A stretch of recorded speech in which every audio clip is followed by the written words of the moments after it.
What up, though, y'all? It's Chris. Appreciate you connecting with me while I do my 10,000 steps. It's teetering off into the evening. Still plenty of light. And I can't remember what that place is, but I always love looking at it because it looks like a castle. And it's got the castle driveway along the side with the castle garage. You know, it's a lot of buildings around here like that. There's another one right there where my finger is behind me. You know, they don't make stuff like that anymore. That's why I love being over here, man. I love this area. I want to live downtown for the rest of my life if I can, man. I absolutely love downtown Detroit. I don't want to be anywhere else. If I had to live somewhere else, I would. If it was because of circumstances or something, I had to move because of some opportunity, you know, okay, fine. But man, listen, if it's up to me, I'm not going anywhere. I absolutely love downtown Detroit, man. Downtown, Midtown, District, absolutely love it. Never want to go anywhere. But shout out to you guys, my subscribers.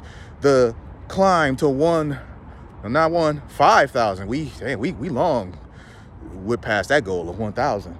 But the ride to 5,000, man, we slowly inching up there. And I'm grateful for you guys for being here with me. Let's talk about Fresh and Fit, man, or more so Myron Gaines. Now, I've kind of avoided talking about this because I really don't want to talk about them guys too much.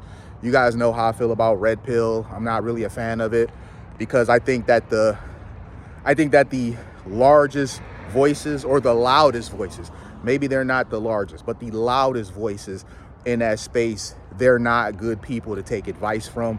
They're not good people to take any sort of life coaching or guidance from.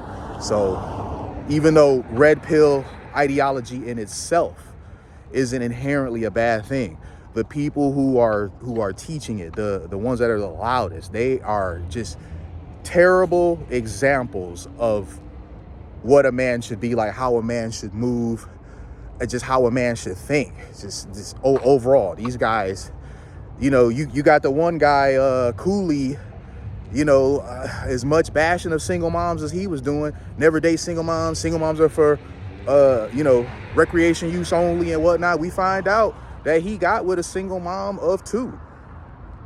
And he's trying so hard to spin it as it's not the same thing. Yes, it is.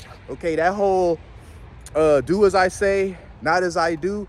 Bro, that stuff don't work, especially in the Red Pill. Once you get exposed as being a fraud in that space, your days are numbered. So he's trying real hard to put some spin on this, even though he's doing the very thing that he tells other people not to do.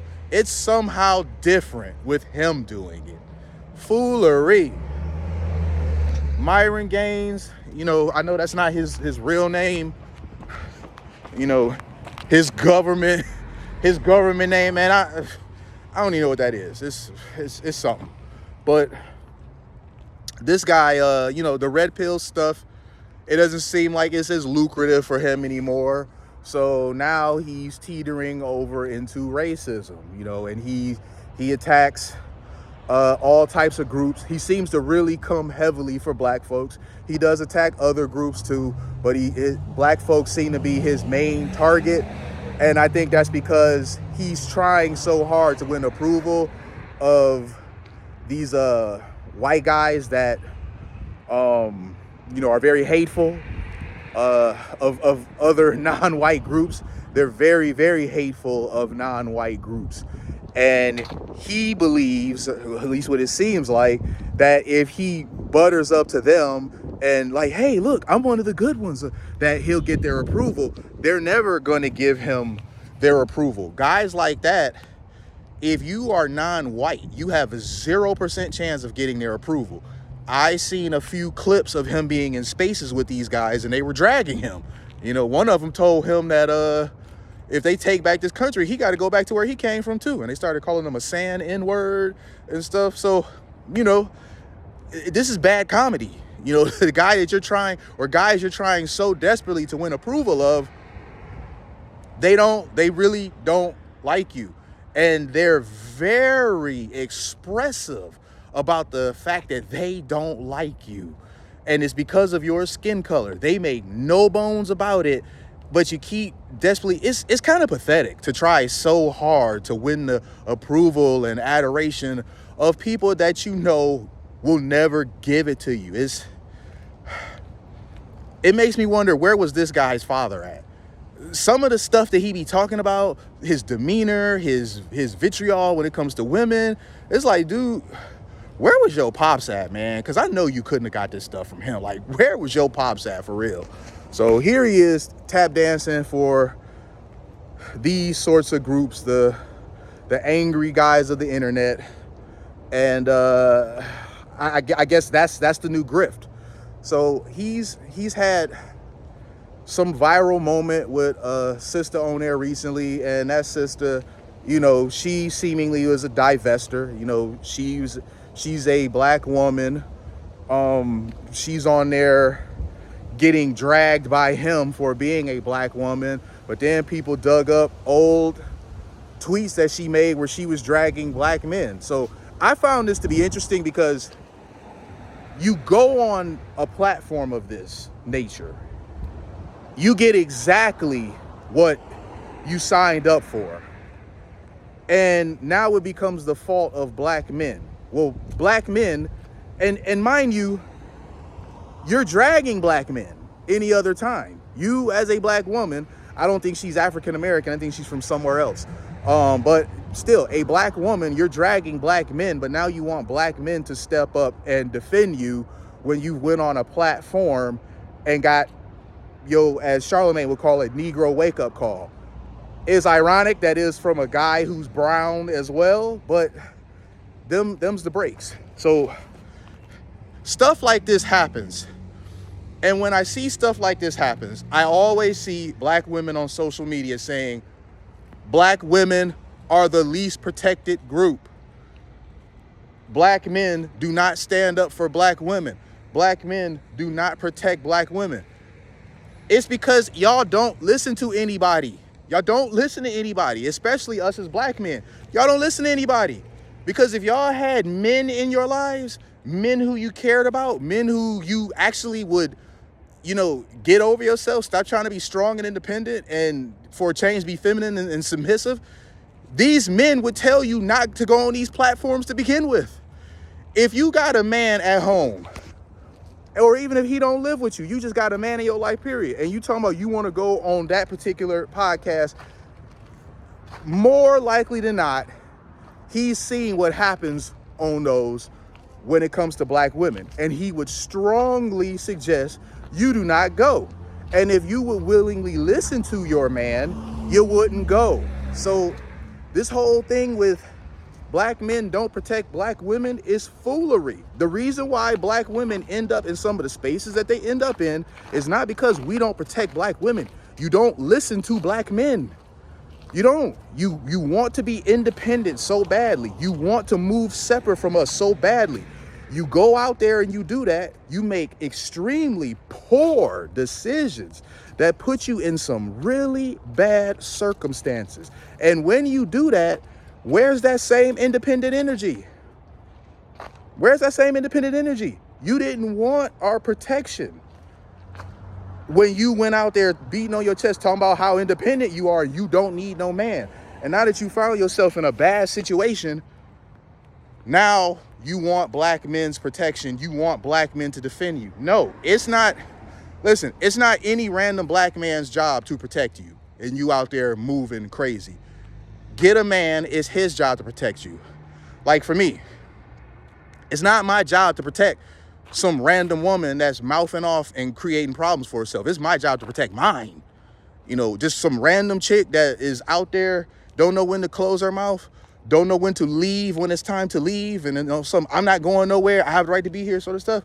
Listen, when it's time to go, it's time to go. Just because you have the right to be somewhere don't mean that you really should. Sometimes you got to shut up and leave when there's a bad circumstance. But these women, they don't comprehend that.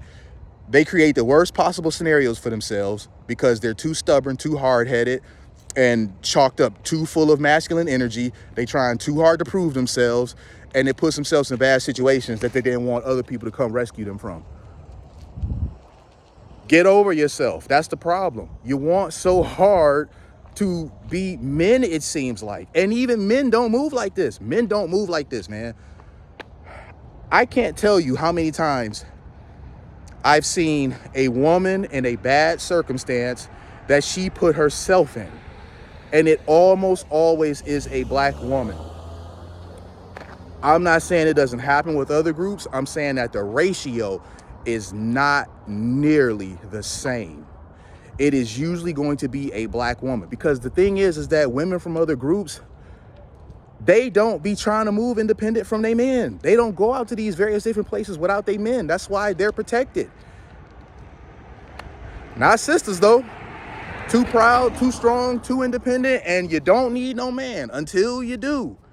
And then when you find yourself in a situation where you do need a man, you expect a random stranger who don't know you, who probably got a wife and kids at home, or at least a girlfriend and kids at home, or maybe just a girlfriend, or maybe just kids, but whatever. He got to keep himself safe so that he can still be there for his people. Y'all want dudes to die in the streets for you, a perfect stranger, and leave their family now unprotected. You want to get out here and move unprotected, but that was a choice.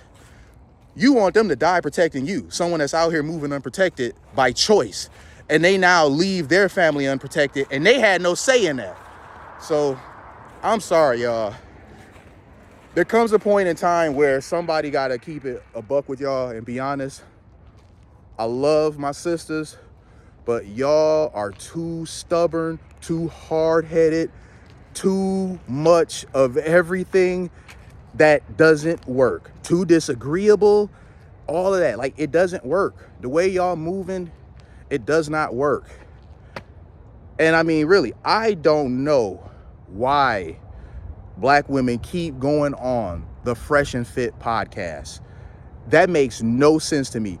You can't want visibility for your OF account or your IG account that bad to where you're going to go into an extremely hostile territory where you know you are going to be very much disrespected. You are going to be verbally abused and disrespected beyond belief. Like, Myron did not have to disrespect that sister the way that he did. Now, granted, we ended up finding out, you know, the sideways stuff she would say about black men and whatnot, but we didn't know that at the time. But still, she's a perfect example of one of them women that don't need no man until she do.